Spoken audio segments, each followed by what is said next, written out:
کاشف پوری دوپہر کچھ بولتا ہی نہیں تھا، ایک کونے میں بیٹھا چھت کو گھورتا رہتا تھا۔ عائشہ کھیلتے کھیلتے رک جاتی، پھر آہستہ آواز میں پوچھتی، امی، دادو رات کو کیوں روتی ہیں؟ میرے کمرے میں۔ حالانکہ حلیمہ تو اپنی بیماری کی وجہ سے رات بھر اپنے کمرے سے نکلتی ہی نہیں تھی۔ رابعہ پہلی بار سچ میں ڈر گئی۔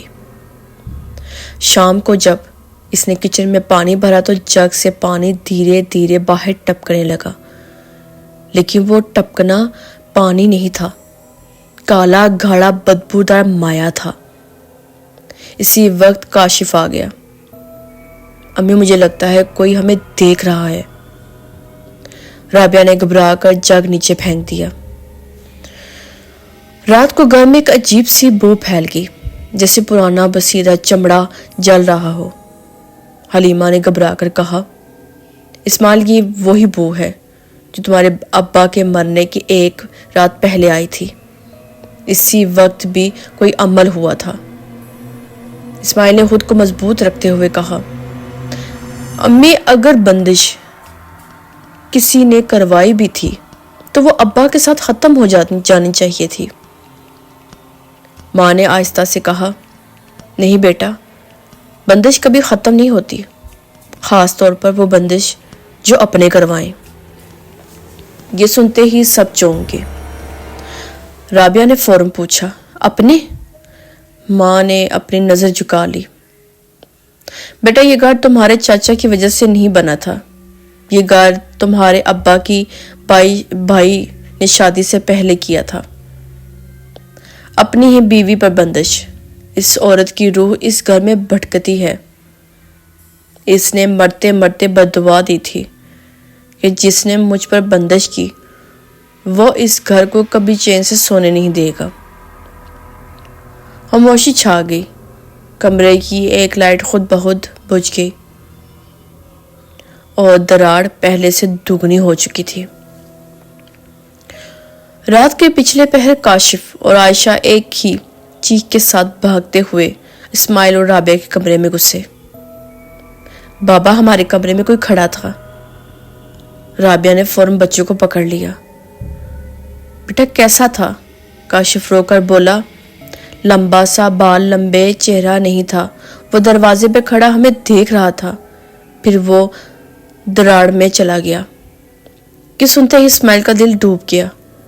رابعہ نے کانپتی آواز میں کہا، یہ دراڑ، یہ دروازہ ہوگی نا کوئی دوسری دنیا کی جانب۔ حلیمہ نے چیخ کر کہا، نہیں، یہ روح کی قید کی دراڑ ہے۔ بندش میں جس پر عمل کیا جاتا ہے اس کی روح قید ہو جاتی ہے۔ وہ روح یہاں پھنس گئی ہے اور اس گھر سے باہر نہیں جا سکتی۔ اسماعیل اب خوف کے باوجود حقیقت ماننے پر مجبور ہو چکا تھا۔ اس رات جب سب جاگ رہے تھے، اچانک پورے گھر میں دروازے خود بخود بجنے لگے۔ ہر دروازہ پھر بلب ایک ساتھ بجھ گئے۔ اندھیرا، گہرا گھٹن زدہ اندھیرا۔ اس اندھیرے میں سب کچھ صاف صاف سنائی دیا کہ کوئی چیز آہستہ آہستہ زمین پر رینگ رہی ہے، سخت ناخن فرش پر رگڑنے کی۔ رابعہ نے بچوں کو سینے سے لگا لیا۔ اسماعیل نے موبائل کی لائٹ جلائی۔ روشنی کا گھیرا بنتے ہی سب نے سانس روک لی۔ سامنے دیوار کے اندر موجود دراڑ اپنے آپ پھیل رہی تھی، آہستہ آہستہ، جیسے کوئی اندر سے اسے دھکا دے رہا ہو۔ پھر اس میں سے ایک سیاہ ہاتھ باہر آیا، لمبی انگلیاں، کالی جلد، نوکیلے ناخن، اور اس ہاتھ نے دیوار سے باہر نکلنے کی کوشش کی۔ کاشف نے چیخ کر کہا، یہ وہی ہے جو ہمیں دیکھتا ہے۔ اب اسماعیل کے پاس یقین نہ کرنے کا کوئی جواز نہیں تھا۔ یہ بندش حقیقت تھی، اور یہ خاندانی بندش تھی جو نسلوں تک چلتی ہے۔ اسماعیل نے ہمت کر کے دیوار کا رخ کیا۔ ماں اور بیوی چیخ رہی تھی کہ قریب نہ جائیں، مگر وہ آگے بڑھا۔ اس نے اونچی آواز میں کہا، جو بھی ہے ہمیں چھوڑ دے، ہم نے تیرا کیا بگاڑا ہے؟ پھر دراڑ سے ایک آواز آئی، مدھم مگر انسانی، مرد اور عورت کی ملی جلی آواز، جیسے کئی گلے ایک ساتھ بول رہے ہوں۔ تم نے نہیں، تمہارے ہی لوگوں نے تم پر بندش کی ہے۔ اسماعیل ساکت ہو گیا۔ آواز آگے بولی، تمہارے اپنے جنہیں تم خاندان کہتے ہو، بندش میں خون رشتہ نہیں دیکھا جاتا، بس نیت دیکھی جاتی ہے۔ اسماعیل کے قدم لڑکھڑا گئے اور پیچھے ہٹ گیا، اور اچانک دیوار پھٹ کر ایک سیاہ سایہ باہر نکلا، پورے قد کے ساتھ، لمبا چہرہ، بغیر نقش کے، صرف گہرے سوراخ جیسے دو چشمے، اور وہ سیدھا اسماعیل کی طرف لپکا۔ بچوں کی چیخ، رابعہ کی فریاد، حلیمہ کی دعاؤں کی آواز، سب ایک لمحے میں گم ہو گئی۔ اسی پل بجلی دوبارہ آ گئی۔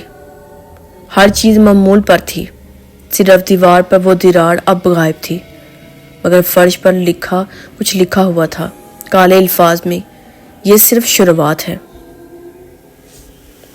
اور اس طرح سے اسماعیل کو آخر کا سمجھ آ گیا کہ بندش دشمن نے نہیں کروائی تھی، بندش اپنوں نے کروائی تھی، اور یہ بندش ابھی ختم نہیں ہوئی، بس جاگ اٹھی ہے۔